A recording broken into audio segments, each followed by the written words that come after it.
Hello, friends. It's Chop. All right. Joining us now is Aaron Good, making his second appearance in the Chapo Trap House program, collecting his two-time guest challenge coin. But Aaron, we're here today to talk about your book, American Exception. Welcome to the show. Thanks, Will. It's great to be here. Aaron, essentially the question your book seeks to address or answer is why U.S. foreign policy displays such continuity across administrations, and just how American democracy and the rule of law has declined inversely with the rise of the U.S. empire. And sort of seeking to answer that question, you introduced the concept of what you call a tripartite state. Could you define what that means and what three parts of the state you're referring to?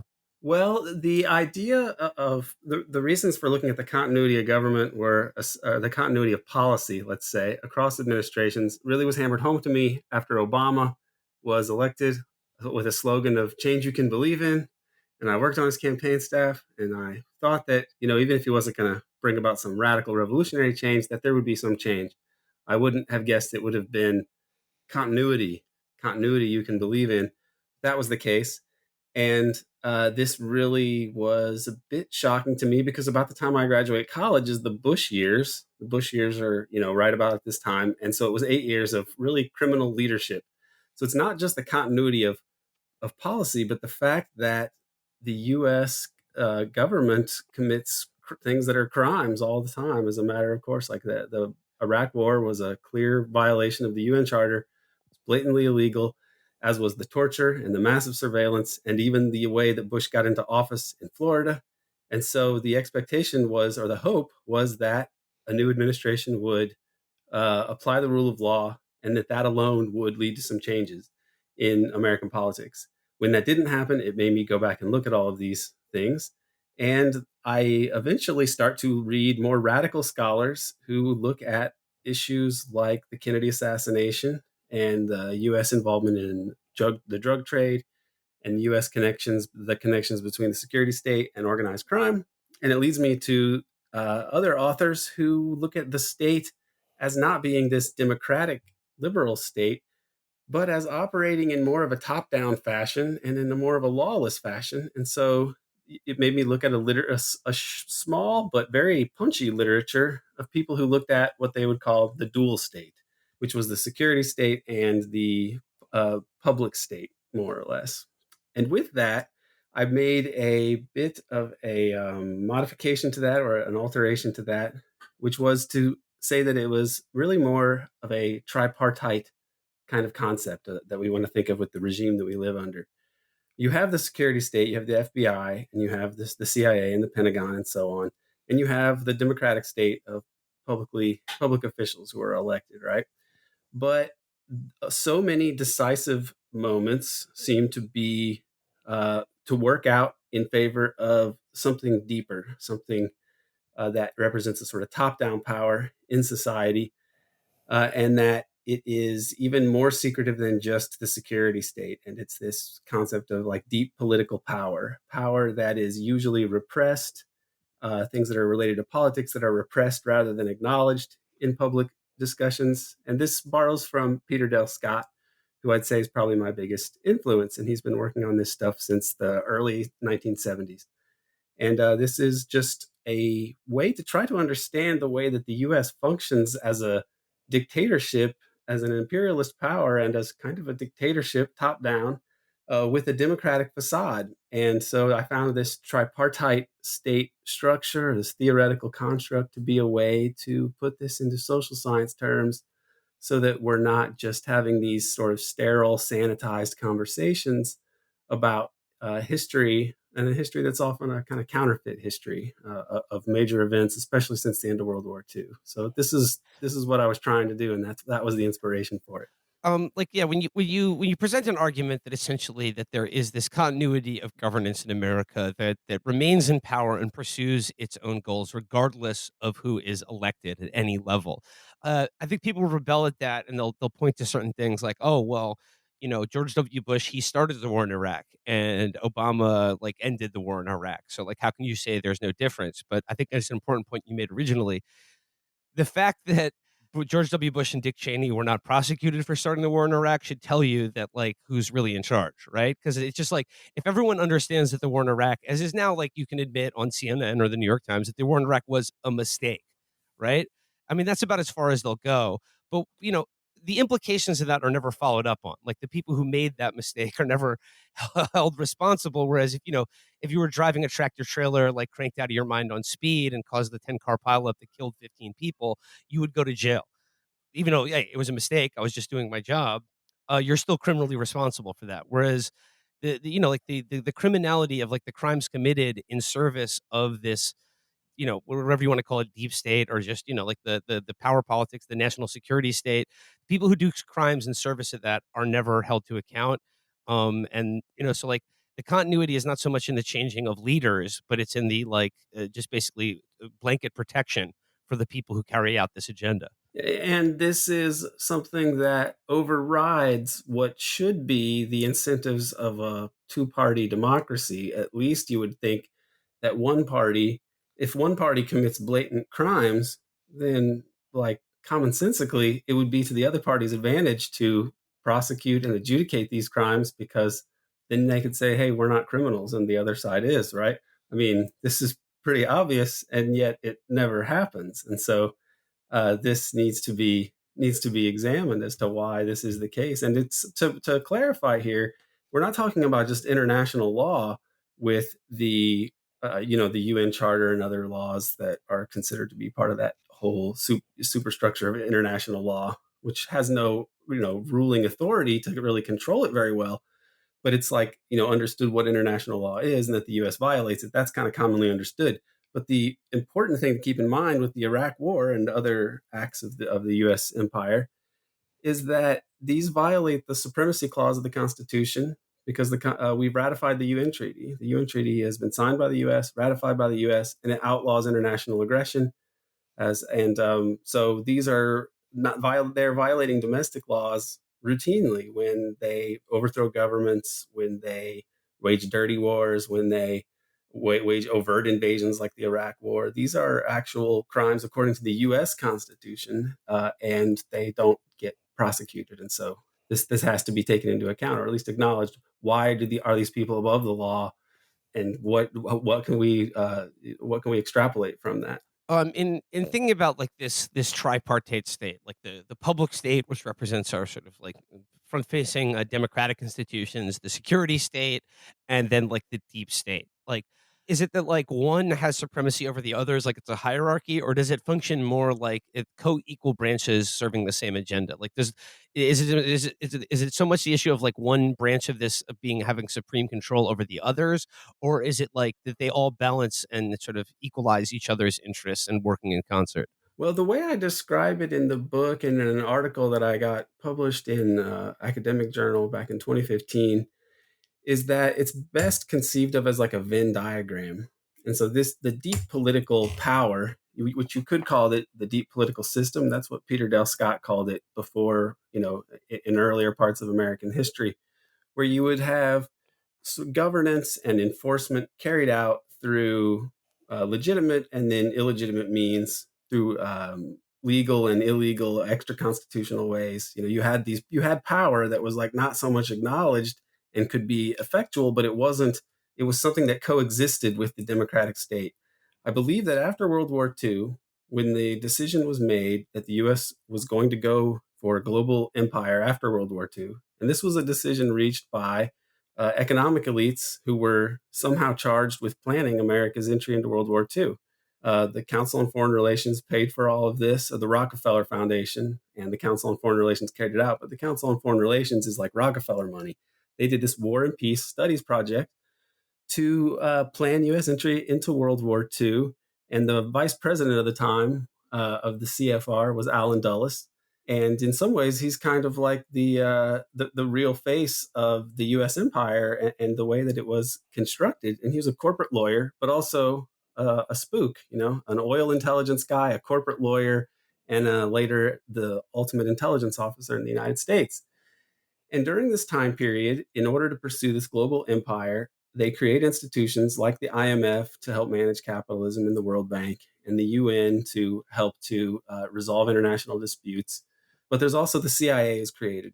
And that is something that allows the US to operate in a imperial top-down fashion while still pretending to be a democracy so that you have problems that you can't work out diplomatically, like Iran 1953 and the issue of Iranian oil being nationalized, then you can send in the spooks to overthrow the government and put in a puppet, to really bolster US hegemony. So this and there were people at the time who thought that the better way to handle the some of these issues, these early CIA issues, like the election in Italy, for example, was to have private people handling this sort of business. That it shouldn't be done in the government.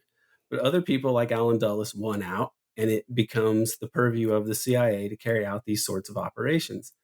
And I think that the effect of this, gradual over time, is to transform the state such that it's appropriate to talk about a deep state rather than just a deep political system or a political system that's occasionally corrupted by outside forces. That these forces get enshrined within the state, become a part of how we're governed, and have enormous power to determine outcomes and then to lie about it, and such that there are big parts of our history that we don't even really have very clear picture on. And so this is where I see it transforming the state. And so I think that the tripartite state model and the idea of a deep state is something that evolves over time, but you see the way that it unfolds. That's what I try to lay out in the book, especially get it starting with I think chapter 6. We get into the history and the between the end of World War II and Ronald and mark it with the beginning of Ronald Reagan, with his election. I think his election represents really the kind of a culminating event for the deep state to really be firmly in the driver's seat and pretty much free of restraints that a democratic system might impose on these kinds of activities. Now, obviously, the term "deep state" has become very much in vogue in recent politics and our current discourse, and it's a much abused term, and it's become kind of shorthand for being a crank. So you must encounter this, like with people skeptical of the idea of a deep state, or they just hear like just Donald Trump or like Donald Trump and his supporters when any kind of like analysis or discussion of the deep state as a meaningful factor in American life and world affairs. I mean, like, what would be like the easiest example? What would be the easiest way to describe it in a way that, like, as a pushback against this idea that is solely the province of cranks, but this is a very serious like force in history. Right. Well, a lot of people, even if you are vaguely liberal-ish, they recognize that elections don't really change the overarching U.S. foreign policy grand strategy, and so that's something that really has to be explained. It's too bad that, and there's additionally so many examples of lawlessness of the U.S. over time. I mean, domestically and internationally, COINTELPRO, chaos, the Contra crack scandal. I mean, you can go on and on here. Like there's all these Black Lives Matter people that have died in weird ways. There's like the death of Michael Hastings. There's a lot of events there's the Epstein thing. There's a lot of events that cannot really be satisfactorily explained with a generic pluralist model of U.S. politics like you would hear in political science. So more people will talk about the deep state these days, or so they'll say something else to that effect. Trump has sort of bastardized the term, and I could be, Peter Dale Scott. He was the first U.S. scholar to use the term very much, and he has talked about how regrettable it is that Trump has done this. And I think that in a way it's regrettable. On the other hand, we're so dominated in a top-down fashion by the regime that we live under and so fragmented, even the people that are radically against things can't really form any kind of consensus or political bloc that's coherent. That I don't know that I don't know that it matters that it's because that we can't do much with this term or actually get people to recognize it, because I think that it's international things that affect the evolution of our politics, or that are going to shape the way history unfolds at this point, because the U.S. public has been so neutered as a political force on purpose, such that on the one hand, yeah, it does suck that that Trump has come along and almost functioned as an op to make to like discredit this notion of top down governance. that is encapsulated in the term the deep state. But on the other hand, I mean, if we're a country that could elect somebody like Trump as president and then, Biden as president, we've got big problems already. And so it's all sort of part of the spectacle that we are watching. I mean, do you think people like it's like this thing with conspiracy theories. It's like, do you think people are more comforted by the idea that like any president, even like when they regard as evil, like Donald Trump, does have has his hand on the till, his hand on the wheel of the state, and that he is shaping the direction of foreign policy, and that he gets to make decisions, yes or no on big issues regarding war and peace or poverty and prosperity. Like it's more reassuring to think that than to imagine that essentially Trump, like Obama and Biden and George W. Bush, like they can, I don't know, maybe steer the ship of state 5 degrees in one direction or another, but for the most part, like big decisions are not really in their purview of the things that they can, like as commander in chief, that they can say yes or no to. Well, I think Bill Kristol even wrote on Twitter something to the effect of like, "Hey, I'd prefer the deep state over Trump, any day." And I thought that that was strange. I think it's hard to say what to make about the way people feel about these issues. People are I think Americans are extremely unaware of the political economy of America as a global empire, and so we don't, because our institutions do not explain these things to us. And so we really do not get the significance of many events that go on, because can spend a whole lot of time studying these things and find them, be more confused in some respect than when you started, because it's complex history, and there's a lot of big issues that are kind of not even accessible in terms of like the actual decision making processes. But this, so for why do people want to think that these leaders are in charge? I mean, they're told that all the time. So it's perhaps more comforting to believe in democracy, and you're getting that reinforced all the time by the news. The way the horse coverage, for example, implicitly is kind of an assertion that it matters somehow who wins. And then there's the other issue of like conspiratorial explanations for it. And I never wanted to be like the conspiracy guy or whatever. I think that the empirical evidence is such that covert, clandestine, politics is part of the way that we are governed, and so it needs to be taken into account. And it has some serious implications that the state can avail itself of extra constitutional violence in order to get the political outcomes that it wants. And so if that's the case, then it needs to be taken into account, because in that kind of a system, it doesn't make too much sense to be obsessed with elections and public pronouncements of people when you're not really living in a democracy where the rule of law prevails. Where if the state can just intervene in these ways, I mean, some of these things that have happened have really serious ramifications, and we don't really hash them out. I mean, for example, the Frank Olson murder in 1953. That guy was Wormwood. The documentary on that just came out on Netflix a few years ago. 60 years after the fact, and it took that long for it to become kind of understood that it was related to biological warfare, that he was going to expose that the US was using biological warfare in Korea. And so they dose him with acid, and they eventually end up apparently tossing him out of a window.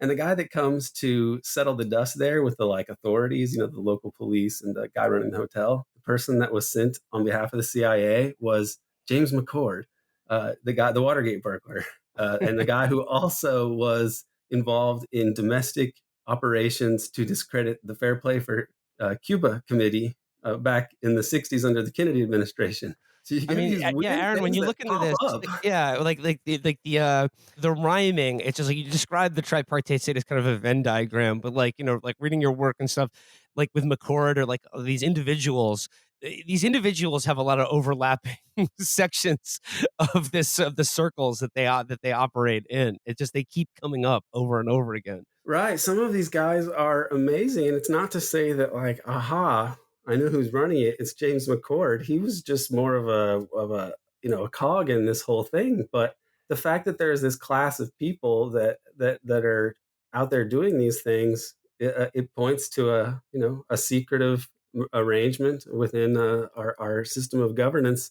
And so, given that, the idea of reflexively dismissing people who talk about state criminality as like conspiracy theorists is kind of nefarious. But I mean, I think that's by design. It's like it's a way to sort of discredit this way of pointing out the criminality of the state. It's a powerful kind of propaganda tool to help to shore up the regime. But it's everybody is a conspiracy theorist now. If I mean, that was Jack Bradich, professor at Rutgers. He said that. And when you think about it, like with Russiagate and the global communist conspiracy and the global war on terror, the conspiracy of Al Qaeda all the time. I mean, in reality, like most of what a lot of U.S. foreign policy and now even partisan politics is based on dueling conspiracy theories. You mentioned Peter Dale Scott before, but also I would say like him and C. Wright Mills are the two authors whose like work that you really build off of and like engage with. So I was just wondering if you could give for our listeners what like with C. Wright Mills and Peter Dale Scott, like how would you describe like the work that you're engaging with, and like how are you expanding and building on what these two thinkers have like previously laid out? Well, Peter. I'll start with C. Wright Mills because he's chronologically the earlier one. He wrote The Power Elite in 1956, and he was inspired to write this after reading a book by a German named Franz Neumann, who came to the United States, who left Nazi Germany, and wrote this book called Behemoth, which was about the rise of National Socialism and how this advanced capitalist industrialized country turned into the Nazi state. And so Behemoth is kind of a callback to or an allusion to Leviathan, right? The sovereign, as described by Thomas Hobbes. And C. Wright Mills read that and he thought that it troubled him, and he wanted to understand how advanced capitalist democracies could move towards kind of a authoritarian or totalitarian or anti-democratic forms. And so he wrote The Power Elite, where he argues that we democracy is a facade, and that really there's a class of elites at the top of the organizational hierarchies in the military, the political system, and big business that are more or less interchangeable or increasingly interchangeable, and that they have a coincidence of interest in this privately incorporated permanent war economy, which had only really emerged in the last decade as Mills was writing this, and that decision making was migrating to ever loftier and more secretive circles. People are aware of this on some level. They know that big decisions are being made and that they aren't making any, but they don't quite know what is going on. And they also have there's a sense in society that there's a lot of rackets in society, and that people are just making a lot of money by single-mindedly pursuing money, and that the people at the top are like somehow quite different from the rest of us. So he was trying to hash all this out and did so really brilliantly, considering that he didn't have as much information at the time about it. I mean, he makes these allusions to facts that really get fleshed out later. He says things like the elite are especially adept at co-opting institutions that already exist, but when they need to, they will create all sorts of new institutions in order to get done what they want done. The CIA is something that fits that mode. It was created at the behest of Wall Street people, and it serves their interests extremely well. And he knew he was really on point with many of these things, and he was really vindicated by subsequent events. I think I see Peter Dale Scott as working in that mode as well. He started to study things like the drug traffic in Southeast Asia during the Vietnam War era, the beginning of the Vietnam War era, the Kennedy assassination. He actually wrote an essay in the Pentagon Papers about how, based on what he was able to glean from the Pentagon Papers, that Kennedy must have had some sort of withdrawal plan that was reversed shortly thereafter. And he didn't even have all the documents, but he was able to glean this from what was in the Pentagon Papers. And this later gets confirmed with declassifications like decades later. But Peter was really on point about this. And it's funny because Howard Zinn and Noam Chomsky were telling Peter, you shouldn't put this in our Gravel edition Pentagon Papers because you're suggesting that it matters who gets elected as president, and that's bad politics. And Peter said, well, this is my interpretation of the document. So I mean, maybe there is some difference between these people. And Howard Zinn didn't want it to be published. Noam Chomsky, to his credit, said, okay, you can publish this. I believe it should see the light of day because free speech, et cetera, and so on. So he was working in these veins, and he called this stuff parapolitics, which is politics where accountability is consciously diminished. So this refers to covert operations where, for example, where the relationship between the mob and if you have the mob do certain operations, so it's deniable. Like all of these covert clandestine arts, these are called parapolitics. And he eventually evolves into what he calls deep politics, which, as I said, is all of those things in politics that are usually repressed rather than acknowledged in public discourse. And so his work, The American Deep State, was written in, he put that out in 2015. He put out The Road to 9/11 in 2007, which is a really fantastic book. It's probably the one I would recommend to people who haven't read Peter's work before. And I'm still doing stuff with Peter. We have a couple of anthologies of his writing that hasn't been published in one book before, and then one maybe classic Peter Dale Scott reader that we're hoping to get out as well. And we just published on AmericanException.com an essay that the CIA stole from him in 1970 on the drug trade, on the Golden Triangle heroin trade, and the relationship between the CIA, the KMT, and American Wall Street elites, basically. The CIA took it, and it never got to Rand Parks.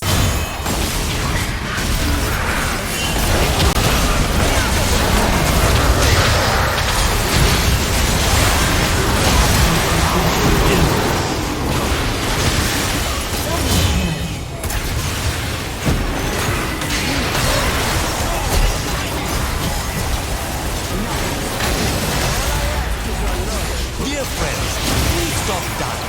Love action.